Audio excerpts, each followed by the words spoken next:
Welcome to our channel. Today we how to subscribe to Telematics device pairing with car scanner, beginner guide step by step clearly.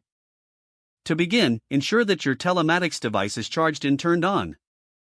Locate the car scanner app on your mobile device.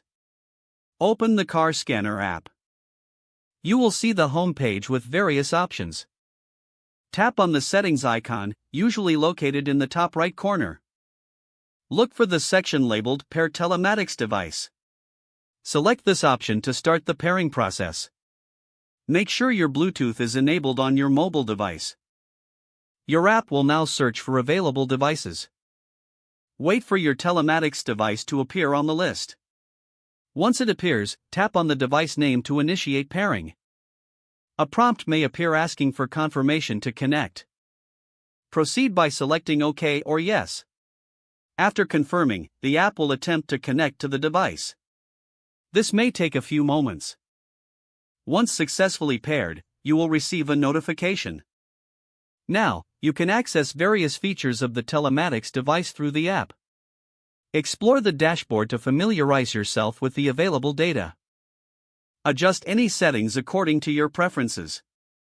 For a better experience, review any introductory guides provided in the app. Congratulations, you have successfully paired your Telematics device with car scanner. If the page does not load, refresh the browser or try again in a private or incognito window. Make sure you are using the correct email address, then retype it carefully to avoid small typos.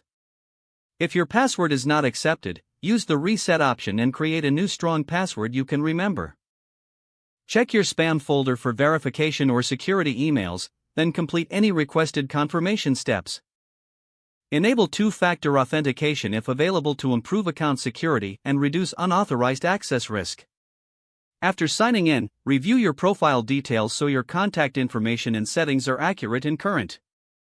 If you see an error message, note it down and try again after restarting your device and internet connection. Log out when you finish, especially on shared devices, to keep your account and payment information secure. If the page does not load, refresh the browser or try again in a private or incognito window. Don't forget to like this video and subscribe to our channel for more step-by-step tech guides.